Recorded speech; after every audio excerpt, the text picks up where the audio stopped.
The crack in the cup, Proverbs chapter 17, verse 9. The rain hadn't stopped all day.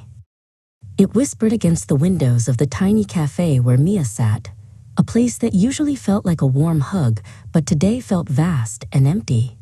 She was stirring her latte long after the foam had vanished, watching the brown liquid swirl into a meaningless vortex.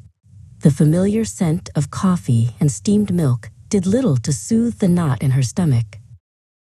The mug in her hands had a thin, dark crack running along the rim, a tiny fissure that snaked down the side like a frozen lightning bolt.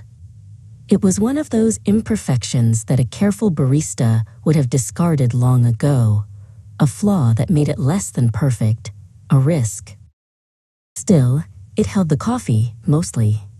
A single, tiny drop of warmth seeped through the crack onto her finger, a small reminder of the imperfection. She lifted it to her lips, the flawed ceramic a strange comfort. It was broken, but not useless. The bell above the door chimed softly, a sound she'd almost been dreading. Across from her, Sam arrived, hood damp from the persistent rain, his expression tight and uncertain. They hadn't spoken in 3 weeks, not since the shouting match at her apartment had shattered their easy friendship. "Hey," he said, his voice quiet as he slid into the chair opposite her. "Hey." Mia's voice was just as soft, but not warm. She couldn't bring herself to look at him, instead, tracing the mug's jagged crack with the tip of her finger, feeling its sharp edge. Once upon a time, they'd been inseparable, their friendship a constant, comforting presence in each other's lives. College, late-night drives fueled by bad coffee and big dreams, shared secrets whispered in the dark, laughter that could fill whole evenings and leave them breathless. Their bond had felt unbreakable. And then, one careless comment, a moment of stress and selfishness, and everything cracked, just like that cup. The foundation they had built over years felt like it could shatter from a single wrong move. "I shouldn't have said what I did," Sam began, breaking the silence. His voice was laced with a regret that sounded genuine. "I was tired and stressed, and it came out wrong." Mia finally looked up, her gaze steady.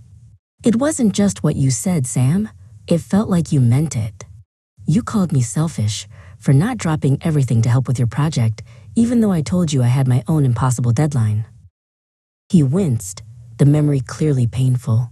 "I know, and I've been kicking myself for it every single day since. It was a stupid, awful thing to say."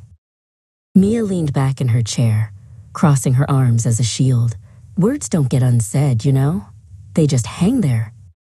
"No," he said quietly, his eyes pleading with hers. "But they can be forgiven. We can choose not to let them hang there." She let out a long, slow sigh, her gaze falling back to her cup. The crack seemed deeper now, more pronounced, though the coffee still hadn't spilled out. It was holding on. "When I was a kid," she said slowly, her voice softer now, "my mom had this beautiful teacup with a chip right on the rim. She refused to throw it away. She said it reminded her that some things can be a little broken and still be worth keeping." Sam smiled faintly, a real, warm smile. "That sounds exactly like her." "She used to quote the Bible sometimes," Mia continued, looking at him directly. "Love prospers when a fault is forgiven, but dwelling on it separates close friends." She paused. Proverbs chapter 17, verse 9. "I guess I should have listened better." Sam's eyes softened. "Maybe we both should have." "You know," Mia said, tapping the mug gently, "I think the cafe keeps this cracked cup just to prove a point. People still drink from it, every day.